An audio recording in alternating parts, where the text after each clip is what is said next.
To all those above me that watch over me, to all of you, my fave parapeeps on this side of the veil, welcome. This is Sean Whittington's Paranormal Ministry Live 2.0. I'm your host, Sean Whittington. I am a deacon in the United States Old Catholic Church, and I'm coming to you live from my haunted house, my very haunted house, where I live. Been quiet today, but it might not stay that way. If there's anything you want to know about my wife and I and our ministry work, go to our website, www.ghost-b-gone.biz. And if you go there to visit, uh, everything you need to know about me is there. My books, the course that I teach, you can enroll in, a place where you can make an appointment to speak with me about your paranormal issues. Actually, it's more so for people talking to me about their supernatural in terms of divine intervention and spiritual issues more so than paranormal. But you can make an appointment to speak with me there. But everything's there that you need to know about me. So there you go. We have a great show today, but you all already knew that, and that's why you tuned in. My very special guest is in the green room waiting. But first, I would like to introduce the person that's going to help me every Friday throughout 2024, my new permanent co-host. You all know her, you all love her. Owner of Stellium Publications, my publisher, the one and only Annette Munich. Hello, Sean. Hi, everybody. Thanks for having me on the show. I really enjoyed being your co-host. We had a really good time last week. It was fun. I'm so glad you feel that way because we chat a little bit, you know, over the past week, but I didn't get a chance to really ask you how if you enjoyed yourself because I Oh, wanted yeah. you to enjoy yourself and want to come back because now Oh, you're yeah. in, you're in it, you're in it now. I mean, In it to win it. you look very pretty today. Is there anything before we get going? Is there anything you would like to say to the people? Any announcements? Any new publisher? Any books you're publishing coming out, or anything you want to say to anybody? Well, we're doing Kelly's book, and that's really exciting. It's going to be called The Paranormal Pages, and she's coming back on the show at the end of April, I think Absolutely. April 25th, and that's Kelly Schaefer. And she was on with you 3 weeks ago. Yeah, Is that just right? Three recently. weeks ago. So that book's coming up, and that's really going to be interesting, scary, good stuff, good stories. Your books are the scariest, though. And I said that before, and I'll always say that. And his books, Sean's books, are basically a collection of his experiences, one chapter per case, and they're very just crazy, scary, and they're on Amazon and they're on Kindle. If anybody likes Kindles, they can get them. I just And saw we've them on got Barnes and two. Noble the other day too. Yeah, Barnes and Noble website. Yeah. Very, very cool. Um, I love you and respect you, and it was a blessing to me to have met you. And I've actually gotten a couple of people uh, going to be reaching out to you to publish their books. And so now the next person I have to work on is you because you've experienced over the years having edited and published so many paranormal novels for a lot of very well known paranormal authors that you have experienced a lot of paranormal activity in your office while editing these books. I think that would make a phenomenal story. So think It about that. is. It is. And the last book I was doing, with Era, I thought that was going pretty good until the very end when everything just went absolutely crazy. And so, because I feel like with some of the books and some of the stories that there's spirits that don't like these things to go out in the world. That's what I think. The scarier it is, the worse it is. They Yeah, don't like it to go absolutely. out. So I understand now that they just want to slow down the process or scare me off of it or whatever, make it difficult for me. But I've got some crazy stories about publishing. Absolutely. Well, I asked you earlier this week if you would do this with me, and you graciously accepted to be on screen with me when I do the opening prayer and the mailbag. So let me get to the prayer urn. I did a half a dozen or so of those earlier, but I knew there would at least be a few more of them there. Hey, Sean, Well, while you're looking for a prayer, I did want to mention something. This is a perfect time to do this with Annette here. Just to let everyone know, you can also pick up two of, like a copy of each of Sean's books and help us help out veterans by signing up for our auction. We've got a silent auction, and Sean has donated a book to that. All you have to go is to Nice. this link. It's a Give Butter link, and go to Community Mission to serve our veterans. And we're raising money for up to 10 veteran nonprofits. So, Sean, I wanted to thank you for that again publicly. And I wanted to let everybody know you can pick up those books, bid on them. Great gift for this year for someone else after you buy yourself your other books. But I mean, this is just a chance to get two signed books by this wonderful man, put out by this wonderful lady. Thank you. That's absolutely wonderful. And also, I'm going to be giving out 10 blessed Archangel Michael medals. So if oh, anybody wants to go to Sean's website and go on his contact page and just put in so that your details are private, we'll mail them out to you. But I'm only going to do 10, so it's the first 10 people. oh, very cool. And don't forget to like, share, and subscribe, please. That helps us a lot. Well, I have a request here from Kim H in Wyoming. And you know what? I don't know if I've ever had anybody from Wyoming before send me in a prayer request. That's She because only 15 people live in Wyoming. said, The others got blown away this week. yeah.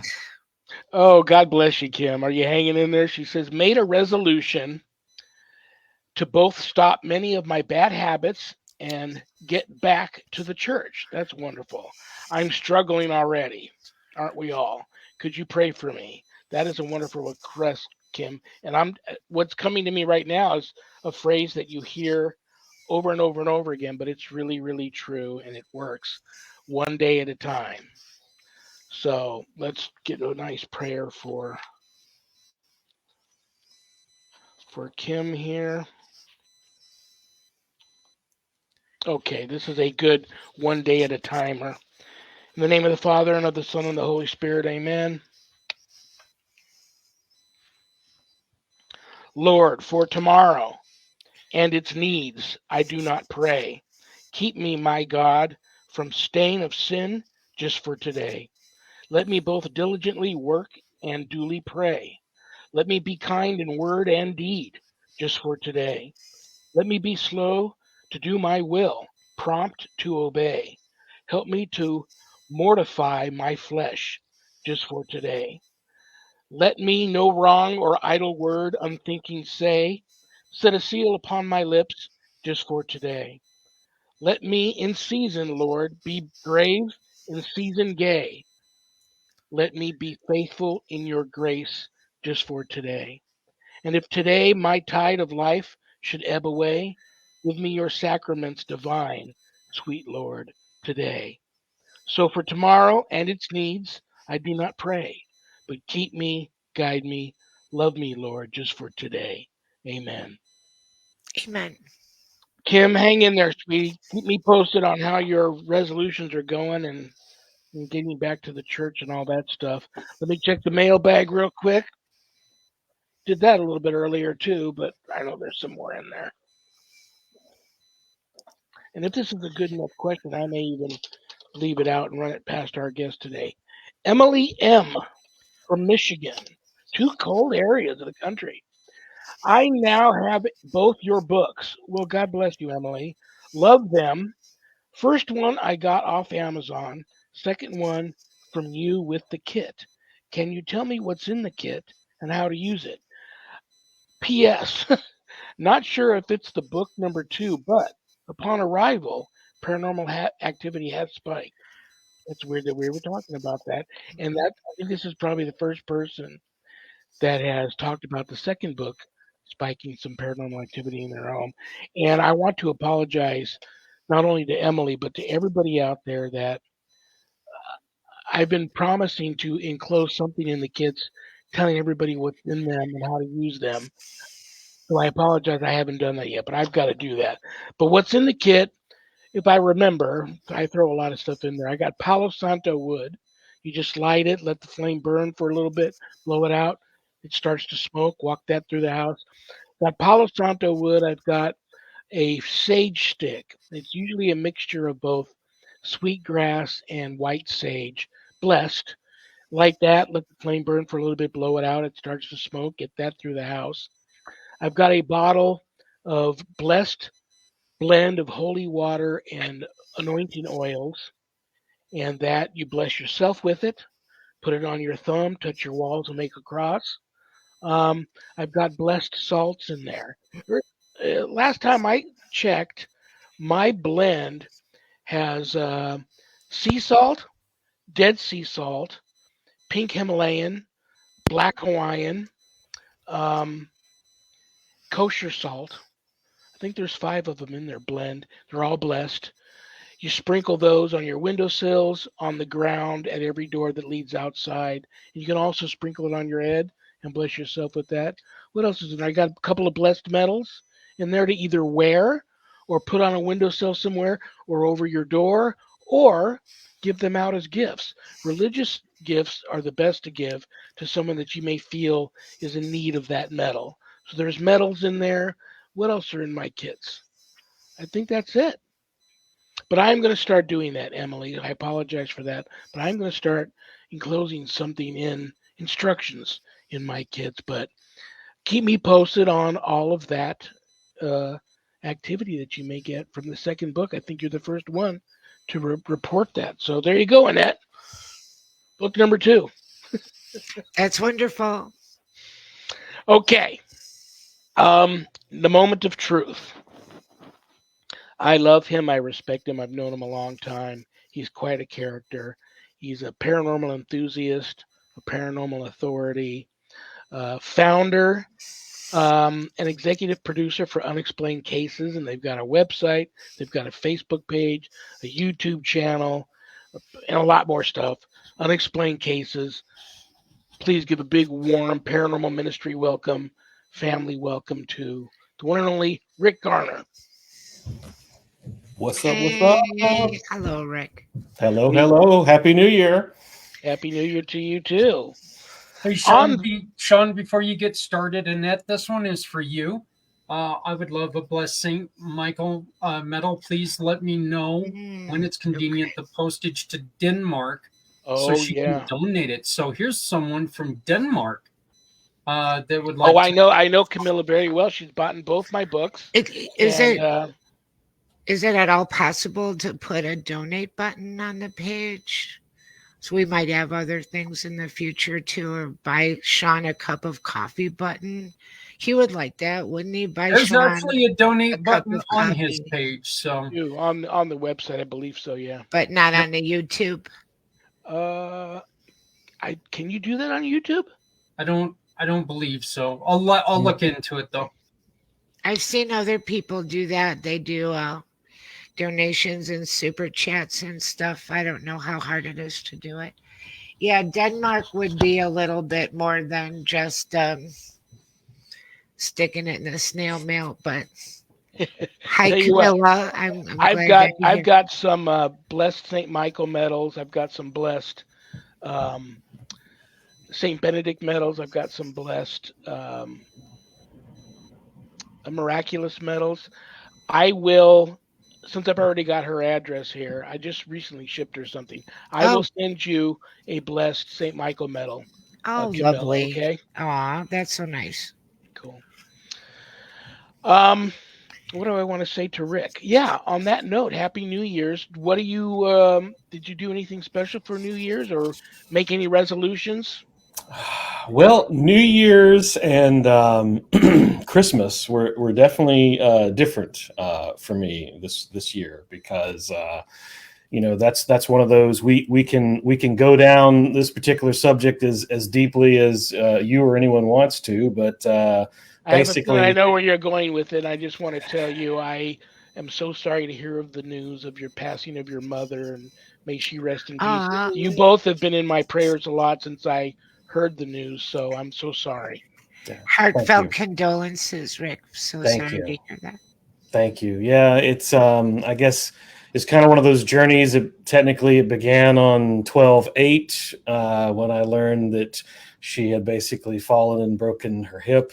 On 12/12, I went down to Mississippi. That's where I was born and raised. I actually live in Maryland. My brother, sister, and basically most of my side of the family are in Mississippi. So went down there with the intention of basically helping everyone. And then basically once surgery was the next, actually that happened on the 9th. Like I said, I came down on the 12th. Once she got out of the hospital and went into rehab, not too long after that, had to go back into the hospital. My dad ended up getting admitted to the hospital, both of them at that point with AFib. Basically the way I look at it is I feel like technically she passed on the day after Christmas, because the 2 days after that, either the official date would have been the 28th. The resuscitation that ended up happening, I just don't really feel that she was with us, basically. There wasn't really any signs that would indicate that. Plus, it's also, to be blunt, a more comforting thought. And so had the funeral on the 2nd, the day after New Year's, graveside service. And then Dad's currently doing well and is in rehab, basically getting stronger. He's 92. She was 85. So, yeah, it's been an interesting last several weeks, to say the least. You and I have a lot in common. My mother passed in her early 80s and my father in his mid 90s. And these things always seem to happen around the holidays. And that can make the holidays very, very tough. But I remember the last, I want to say 2 years of my father's life and last year of my mother's life, I was in juggling all the things I was juggling, life, also sharing with my younger brother, being their home hospice caregivers, which is really tough. Did you have family members to help you with that, or were you involved in that, or did you guys have them someplace?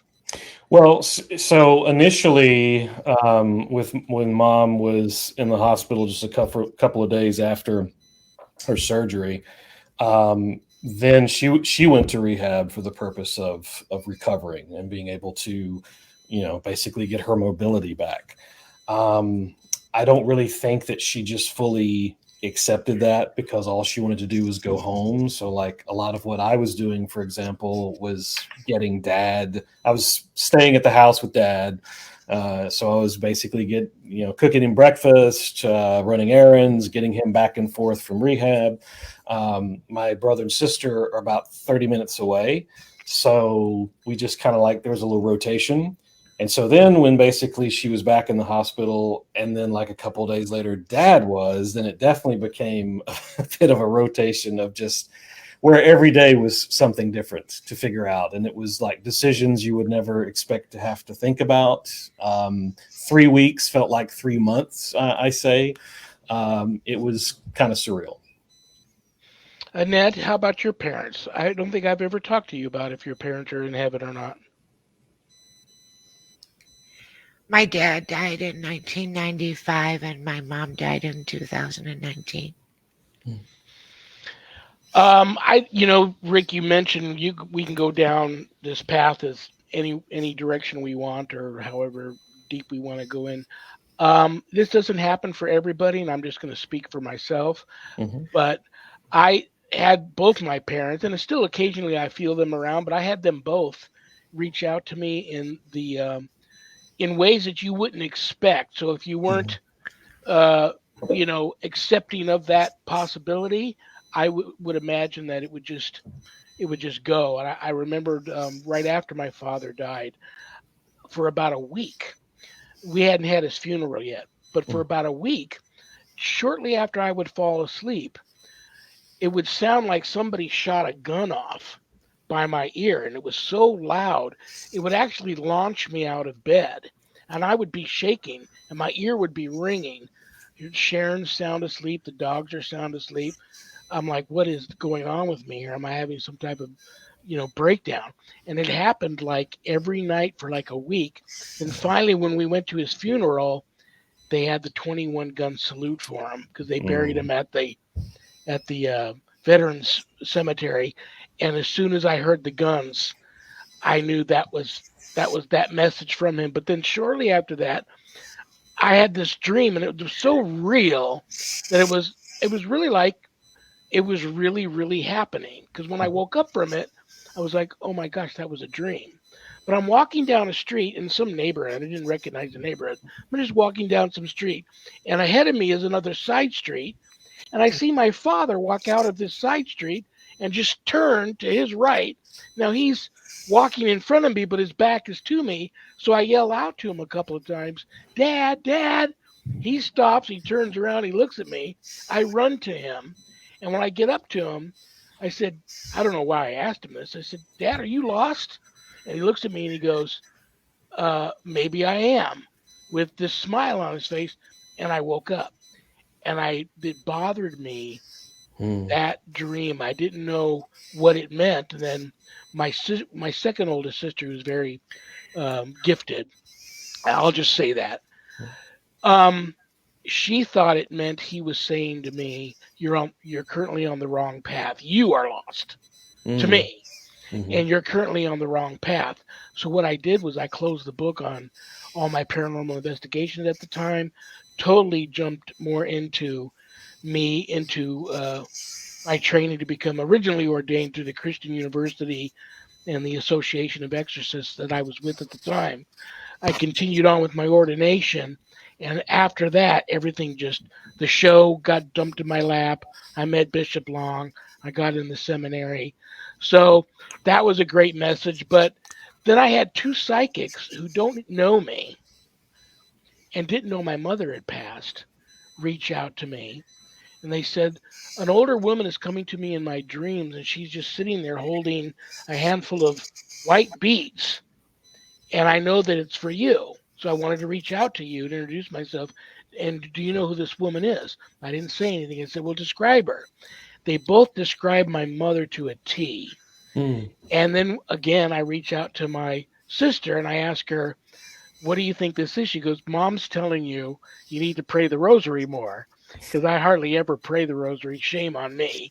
But isn't it funny that my wife had already bought me a rosary from the Vatican, and my brother was vacationing and at the Vatican and bought me a rosary as a birthday gift. Both these gifts arrived, and they're both white rosaries.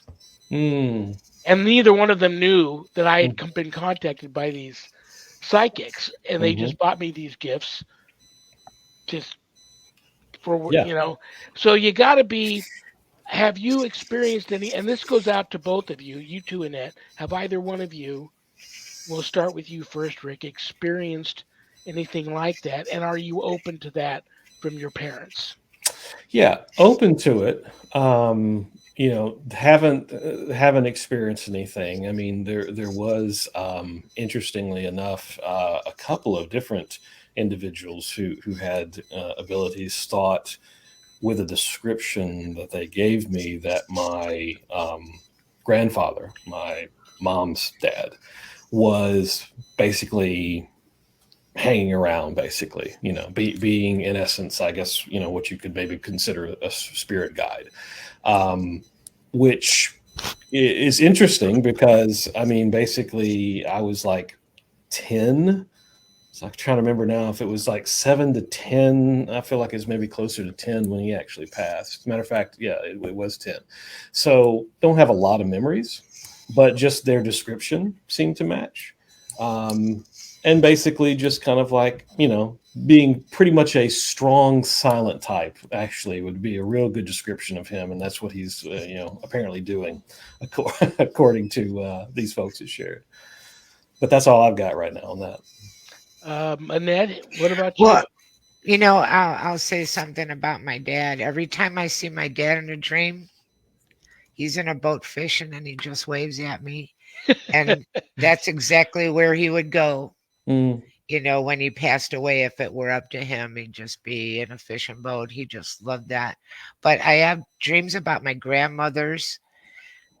One's a really interesting story because I started having dreams about my uncle, and I hadn't seen my uncle for a long time. And then my brother ran into my uncle at the emergency room, and he was checking out. And then we had at our house for a while.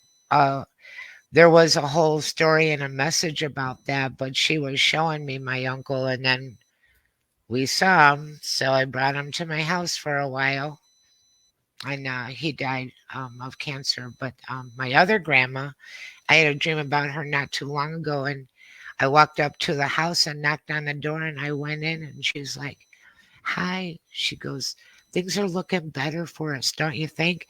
And I looked around, and the house had brand new floors and really nice windows. She said, "Things are getting better for us, girl.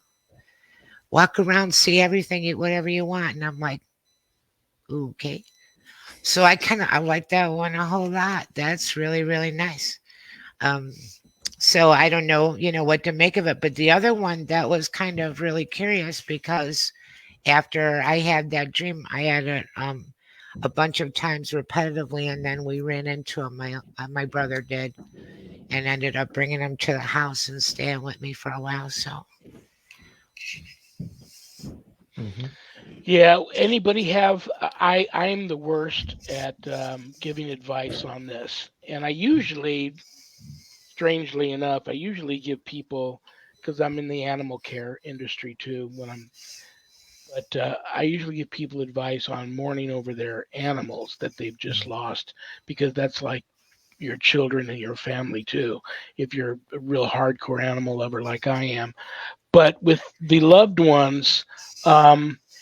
I'm terrible at giving advice on that because I'll just become a babbling idiot. Do you either one of you have any advice for all the people out there that I know that are struggling with that? Um, Advice on dealing with that type of loss. well, with people, I light a candle, and that's their candle, and I pray for them. And um, with animals, uh, I lost my dog in July, kind of suddenly.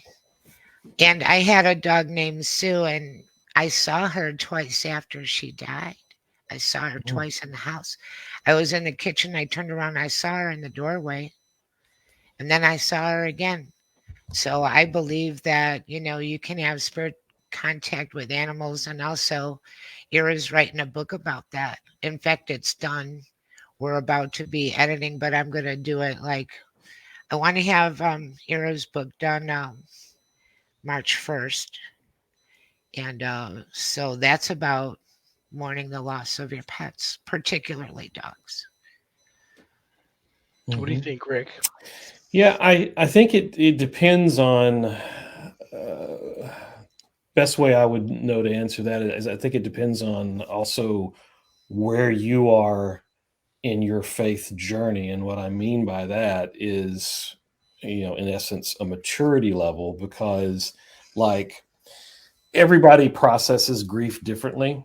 So, my grief isn't going to look like either of y'all's or anyone watching this, and vice versa. And that's okay. Because I think sometimes we fall into this trap of like, for example, and I'll be very vulnerable. I remember thinking about this about a friend of mine who had suddenly lost his wife. She basically just had dropped dead and from an aneurysm. And we're now talking about 20 years later, and he's still basically processing that. And I remember having a thought, basically, and the thought, and this was several years ago, of, in essence, the thought was, isn't it about time to move on? Isn't it about time to get over that? And I feel like the Holy Spirit basically just kind of slapped me and said, it's not up to you, basically, to say what that looks like. That's real. That's between he and I, basically, in dealing that. And so it was kind of a very educational moment there, basically, that it's so easy for us to want to say what something looks like.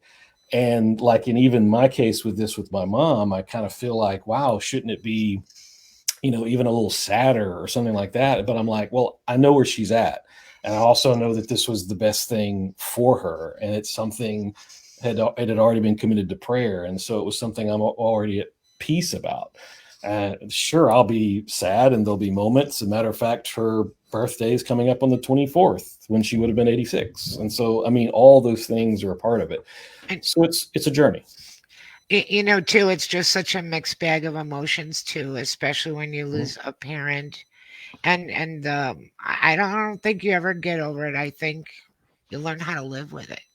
That's a different kind of way of looking at it. I don't think you get over it ever. And sometimes it seems like it's such a long time ago, and other times it seems like, wow, that just seemed like it was just, a couple of years ago or whatever. And there's a little bit of a time distortion. You can go right back into like, I'll say something crazy.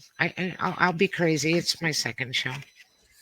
So I can go back in my mind to the house that we lived in when I was really little. And I'll go in the back door and I can visualize and I can like touch the wood and everything and walk in the house and see the way it was. And I can walk in the living room and my dad will be sitting in that chair and I can talk to him. Only it's like super crazy now because he's like 26 and I'm like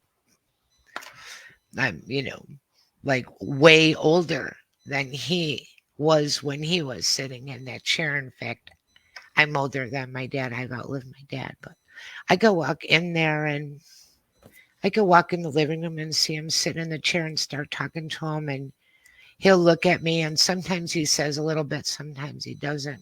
And I can't tell you, oh, this is a real experience, but it's something that I can do.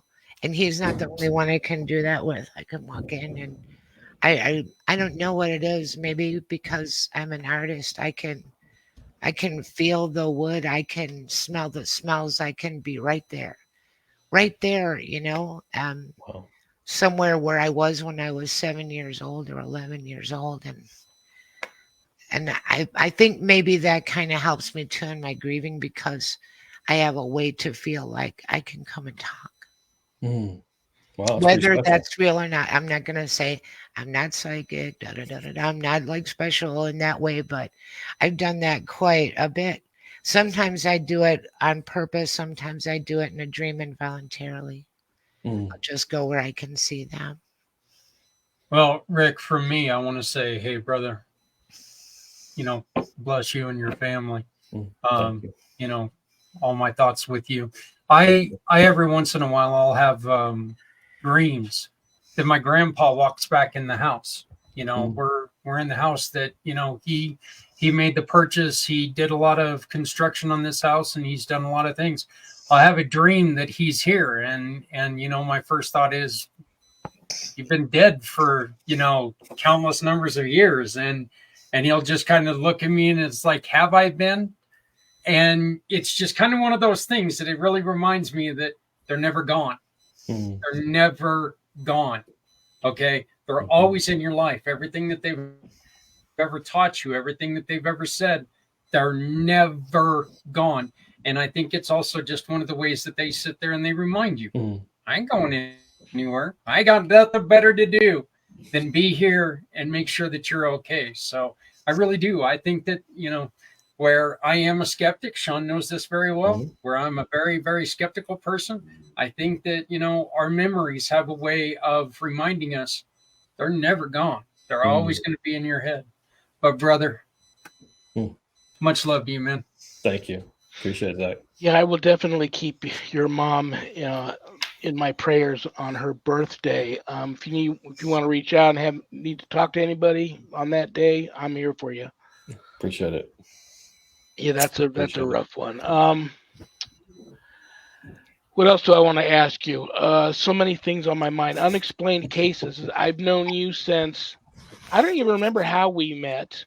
I've been on your show. You've been on my show many times. I've been on your show on Unexplained Cases many times. I loved what you did with the one. It's so funny when you go to your YouTube channel. Most of your videos are anywhere from, you've got a couple of short ones, 15, 20 minutes. You've got a lot that are 30 minutes, Mhm. couple of that are an hour. Then all of a sudden you come across this one that's like 3 hours long. And that's the one that you had where it was paranormal. Oh, I wrote it down. Faith in the paranormal. Faith in the Paranormal. That came out so good. Are you happy with how that came out? And what's your plans with more documentaries like that and with Unexplained Cases this year? Because I know with what happened with Darren, things are kind of up in the air with Unexplained Cases, but you've got a lot of family and friends and fans that reached out to me this week wanting me to ask you what's the plans, because I guess one, your blog, you haven't put anything on your blog in a while, And I knew that you were going to mention that. I knew it. and two, it's been a while since you've had anything on the YouTube channel, but everybody knows you've gone through a lot, especially with Darren and all that. So I'll shut up now and you can let everybody know what's going on. Yeah, I mean, I guess there's a couple of immediate things to touch on there. I mean, Faith in the Paranormal definitely was a labor of love, because that's kind of like that's ultimately my vibe and where I'm existing, because in essence, you have all these experiences and all these moments that all these different individuals who I reached out to, including yourself, to participate in that have experienced, and it certainly has to address something that's a bit, age old, is a lot of times folks are trying to reconcile, like, basically I have faith and yet I'm experiencing this and I've been told that it's bad or it's demonic or anything like that. And so, most of that whole experience was to really just basically ask folks the same 8 questions, and be able to see what the answers were. So the end result, I mean, there was, I think, what did I say? There was like, I believe, maybe 15 hours of footage that I squeaked down into, 3, pushing 4, almost there. It certainly it warrants some follow-up, I think, at some point, because I feel like it's not a topic that you just kind of like do and it's like, okay, that's done, we move on. But what's next in that type of venue, not sure at the moment. Overall, with the second part of that, with plans for Unexplained Cases, last year, we redesigned the logo. Michael Chen basically did a wonderful job kind of making it look like redacted lines, emphasize something that is still hard for me to believe, and putting that it was established in 1999. I mean, that just goes back to when Darren and I brought this idea and put it on referring back to Mississippi. That's where he and I met at a CBS affiliate. That's where all this started in the late night news broadcast program, and then was rebirthed in with a Kickstarter 2018, 2019 when stuff rolled out. We must have connected somewhere in the 2019, certainly by 2020 area. And it just seems like, it's kind of one of those, it's like, it's only been that short of time. I feel like we've basically, grown up together almost. We've had so many deep conversations and touched on so many different things. So, doing, when we had the live show, that was certainly during the pandemic and it made sense. I still think our focus right now is short form. There will be 2 ridiculously powerful, I'm going to call them documentaries. I don't want to call them episodes, because they are multi-year investigations. Wow. That we've done on a town that's in Maryland called Sykesville, which basically has ghosts, cryptids, UFOs. Basically, it checks all the boxes of being a paranormal hotspot. We've interviewed a lot of folks, and so that's something that's it's in its own lane being worked on. There's also close by. There's a mill that's called Savage Mill that basically is a textile mill that's in Savage, Maryland. Both of these stories are, true to form, local. But another place that just has a ridiculous amount of stories that all these shop owners have experienced. But it's one to where, I almost could keep interviewing people forever, but it's like there comes a point where you have to say, okay, all right, we're going to stop this so we can actually make this story and deal with it. And then if we need to, we'll come out with, continue the story in other ways. But we've been working on those. There's also other little smaller stories as well. I'll even have a little bit of a Mothman here. He's almost out of the oven, basically. I can smell him right now like cookies. So he'll be dropping soon on the channel. So. Are they still having a lot of Mothman sightings? When I went there, and that one was one of those, it wasn't what I would consider a full investigation because it was honestly a pass through, and I had one interview and just collected some B-roll, and I was just going to turn something fairly quickly about it. There doesn't seem to have been any sightings lately, but I think what's interesting is if you take like I guess I also went under the concept that really he was very localized. I mean, basically Point Pleasant, West Virginia was like kind of like the epicenter. But I feel like he's actually been in a lot of other places. I started reading all kinds of things about people saying that they were seeing Mothman-like creatures. Mm-hmm. And it was really startling. And it was something that I never noticed about that Mothman story until recently, the last 5 years, maybe, that people are, having these reports. And then now I'm not the biggest, expert on Mothman, but as far as in that area goes, it seems to be a little bit waning, or maybe it was just a popular thing to talk about for a while, and then after everybody told their story, they didn't have so much new to say about it. But it seemed like all of a sudden all these stories were popping up all over the place of people talking about Mothman.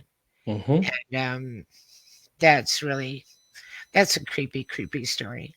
Oh yeah. The experiences that the folks had back then, and and that's what's also interesting, because this is where, especially being a journalist at my roots, I still remain skeptical. It's like I hear something like that, and you're like, okay, this has got all the earmarks of an urban legend. Or maybe something happened, but it grew into this. And, even the fact of just walking around a town, that Point Pleasant to me wouldn't even exist without this lore that's almost, become. And that convention they have is huge. Right. All of that tied around this. And so in a way, you could kind of look at it as like, well, on one side, if every bit of it was urban legend, and there was, nothing reality to it whatsoever. It's interesting bringing people together, helping financially and all the type of things like that. But then yet the other side, you can't ignore these reports and these interactions and these things that have happened even since then, and that are still sporadic. And then you start wondering, like, well, now are we talking about something interdimensional? Are we talking about, just kind of like, that's the theory, of course, with Bigfoot, basically. He's not just a bunch of creatures. That's an interdimensional thing, because otherwise he's got the best hide and seek game of anybody, basically. He's the undisputed hide and seek champion in the world. And we never found a dead one. That too. See? Yeah. So I'm on that note, I'm going to just go out on a limb and say this is my theory on the dead body thing. One, I've seen film footage of how fast nature takes back a dead body of something when it dies in the woods. How fast just nature and other animals take that, and it's just gone. But I do believe they're intelligent enough to either take them back to where they came from, if it's they're interdimensional, or to bury them. I do believe that they're that intelligent to at least bury, because there's love there. There's clans. There's, there's mother and father and babies and clans, and there's got to be love there. Mhm. So that's my theory. But before we run out of time, Annette, did you want to talk to Rick about any of the interesting locations that you thought he might have been at or talked about? Yes, I told everybody on my page that I was going to ask about Haunted Route 66. I Cool. also said I Ooh. was going to ask about Ghosts of Rock Legends because I saw both of those. But Route 66 is fascinating to me. Starts at the Art Institute downtown Chicago, goes all the way to LA. And I think the Roosevelt Hotel could be included in that, right? The Roosevelt Hotel in I believe LA. so. Mm-hmm. Yeah. Mm-hmm. Yeah. Yeah, I mean those two topics, that's what's interesting is that those specifically were related to when we had the live show, and we were working with Miriam Faresh because it was just kind of this, Oh, I as far as you know, does she still have a crush on me? as far as I know, yes. I mean, basically, so far, the amount of individuals that fits into that category is kind of staggering. I mean, I Is knew she Zach would come in blind? with that. Well, that could Sorry, be that was interesting. me. A blind medium. That gets so I like we talked about this in the green room before the show started that Zach's got a little bit of a man crush on me, and I love him for that. So I should have known better than to bring up the whole Miriam thing. Yes. Am I blind? At first I thought he asked if she was blonde. See, and he should know. Basically, I mean, you can't get any darker than her hair, basically. So no. So those particular stories, that's where a lot of the research on those, that was part of our live format. Would be like Darren did the research on it. Miriam basically provided, in essence, what she was intuitively getting from each one, and so even like with the rock legends and being able to have some interactions, I'll say, with some previous rock legends, it was all very fascinating. So I almost kind of like, and this is just how my brain compartmentalizes things, is basically like, there's metaphysical, and that's also part of the reason we actually stopped doing the lives, was really just to kind of go more back into the traditional investigating, research, more of your kind of old school, if you will, I guess, paranormal research, and less in the metaphysical aspect of it. Because as fascinating as that was, there's still the journalist side of me that says, yeah, but I don't have any other facts to like refute that, or even support it. So it's just kind of one of those things is where it's not to just dispute it or toss it away. But it's like, I also like being able to, if you can go someplace to a location, which we unfortunately didn't get to go to any of the locations with the live shows, but be able to really be there, research, basically have equipment or even our own intuition basically playing into those cases. Many, many years ago, back in my biker days, the MC that I was with, we went on many, many long rides on Route 66. One of my favorite hangouts. Have you heard of Oatman, Arizona? No. Oatman. After the show, you can look it up. It's a little old ghost town, western ghost town, up above Bullhead City in Laughlin, Nevada, and there's right. I mean, right through that town is Route 66. Nice. Very haunted. They've got this haunted hotel there that actually it's rumored to be haunted by Clark Gable of all ghosts. Interesting. Him and who was his wife? Was his wife Grace Kelly? No. Oh, wow. Who's the one that died in the plane crash? Oh boy, pop quiz here. They got married there. Then she went to film a movie. She was coming back. The plane crashed into Mount Potosi outside of Pahrump, in Good Springs, Nevada. And then he heard of the news, and he flew from Oatman to there, and he spent several days and nights there in the saloon in Good Springs, waiting for them to bring him her body. Oh Lord. And I thought it was Grace Kelly. No, I'm looking it up right now, actually. Clark Gable, and I could have swore it was Grace Kelly. No, Grace Kelly married the Prince of Monaco. Yeah, Monaco. She became royalty. Well, whoever that was that had died in the plane crash, she's also rumored because they brought her Carol body Lombard. there. Carol Lombard. Shame on me for not knowing that. But so there's a connection there with both those places, and you can go to Oatman, and there's a lot of I've been in that hotel many times. It had many very unusual paranormal and supernatural experiences in there. But when you're entering the town, there's these signs: beware of. You think it's a joke at first. If you go there, you already know it's not a joke. But you see these signs: beware of the donkeys, and you think it's just a joke. But when you pull into the town, it's just a sea of donkeys. They're everywhere. They're on the sidewalks. They're in the road. Don't do it, Zach. Don't do it. You have to buy. And when I say donkeys, it's not a gathering of Democrats. Bump. Thank you very much. I'll be here all day. But real donkeys, and there's vendors in the front of the town selling bags of carrots. Because if you walk through that town, you get bum rushed by gangs of donkeys. They come running up to you. They want carrots, and you can't even move unless you have carrots to give out and distract them, and then get into the bar or the saloon or wherever you're going. But it's just, I find that just so fascinating. You can't even drive through there.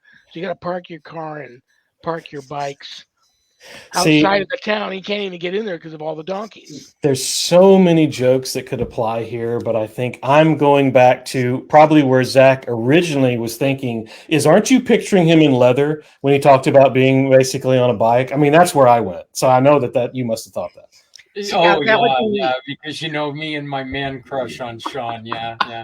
Well, I could see him with the leather and the tassels on the arm, flying back in his little spider or something. Yeah, totally. I have to, every once in a while you have to pat yourself on the back, and I will say I do look good in a pair of chaps. It is what it is. Some people can't pull it off. I used to pull it off. Please don't pull it off. No, please. This whole thing is taking a funny left-hand turn, hasn't it? Rick, you might have a scarier story about Route 66 than that, but I don't know if you can top the craziness of the donkey. The donkey and chaps walking through a gang of donkeys with carrots. Old Town, right? Did you say Old Town? Okay. With the donkeys, with the carrots. And I learned something about you because I knew about the pop and lock dancing, but I didn't know you were a motorcycle guy. See, you guys look at what 3,000 miles to Graceland. Oh, nice. Kevin Costner. There's a scene where he blows up the gas station and takes the gas station owner's girl, and they drive off. And then he's driving through the desert, and that motorcycle gang pulls up behind them and then alongside, and then they take off, and then the leader kind of lags behind and talks to him while he's riding. That was us, Red Riders. We filmed that in Nelson, Nevada, which is also a very haunted ghost town outside of Vegas. If you're ever out in this part of the country, or send any of your remote guys out here to do any stories. But Oatman, definitely. If you get out to Route 66, you got to go to Oatman, Nevada, or Oatman, Arizona. Nice. Oh yeah, I have plenty of Old West history and accounts. That's actually before Darren went to. I mean, he's from Seattle. He spent a good amount of time in Arizona, so he's familiar with all that. That's also why we got a couple of nice investigations that he was doing, kind of over the pandemic, and also at the start when we went out there and worked on some stuff together. But fascinating state. as each one of them has their own fascinating stories. Well, brother, before I say goodbye to you, I'm going to give a moment to ask you anything or say anything to you that she might want to before I kick you out of here. Oh, no pressure there. No pressure at all. Nice. I had Route 66. Okay. Ghosts of Rock Legends. Can you Mhm. name a few people? Oh goodness! Wow. See, you're. Whew. I was trying to remember who we featured in that. I mean, it's sadly it hasn't been that long ago. I mean, Janis Joplin was I know was definitely a part of it. Um, Kurt Cobain. That was actually from that episode. I think Kurt's was a really, I'm just going to call it disturbing Yeah. aspect of that. That was really the only word that comes to mind. And we had several others that were featured in that.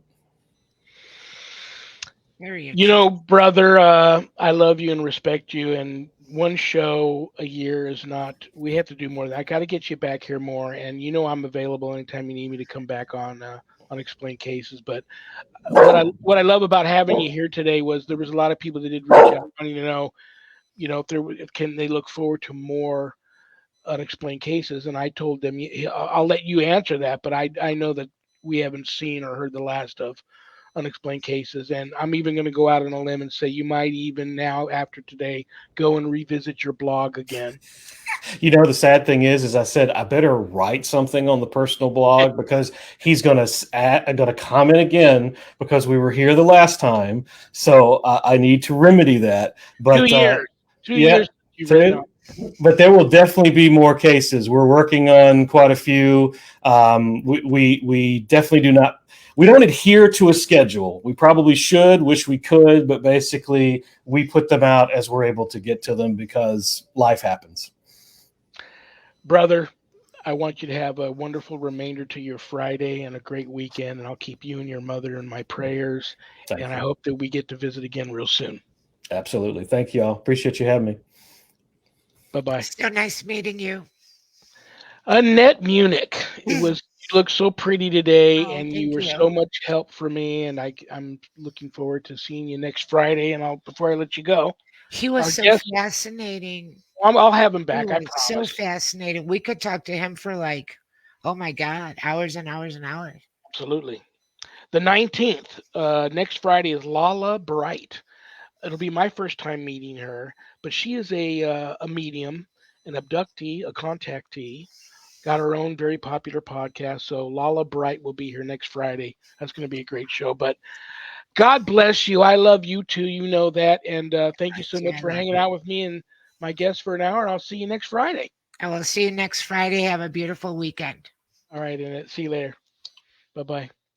Annette Munich, my Friday permanent co host for 2024 and hopefully beyond.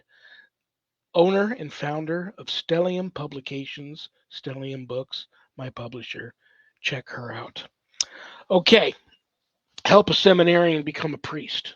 Go to usocc.org or bishopjameslong.com. Myself, Deacon Bill, and Deacon Mark, we're all having financial difficulties trying to get to our ordination to the priesthood retreat in March, St. Patrick's Day weekend.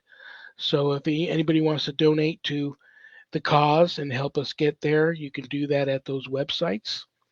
Um, we have night prayer every weeknight, Monday through Friday at um, 7 p.m. Pacific. The links are there. We have Bible study every Wednesday and Sunday afternoon at 5 p.m. Pacific. The links are there. Thank you to Zach and Adrian Clayton, my co producers. Couldn't do the show without them. Check out Zach's website, communitypayitforward.us. Just go there and be pleasantly surprised. You know who next week's guest is. Eli Roth presents The Legion of Exorcists.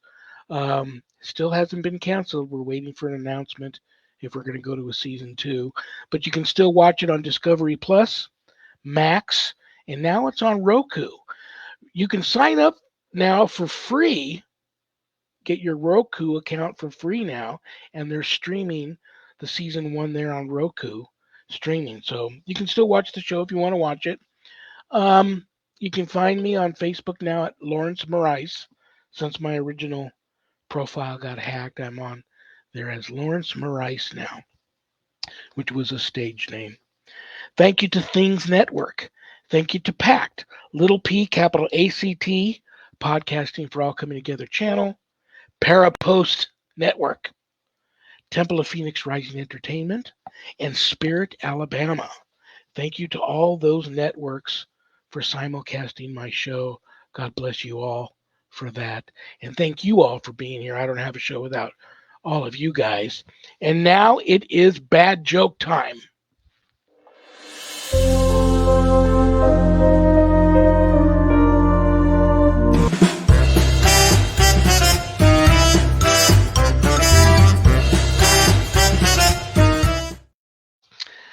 This is the time where I'm going to pull a joke that one of you sent in out of this haunted carnival barker hat. And it's my poor attempt to put a smile on everybody's face before I say good night. Cosmetic surgery used to be taboo, but now when you talk about Botox, no one raises an eyebrow.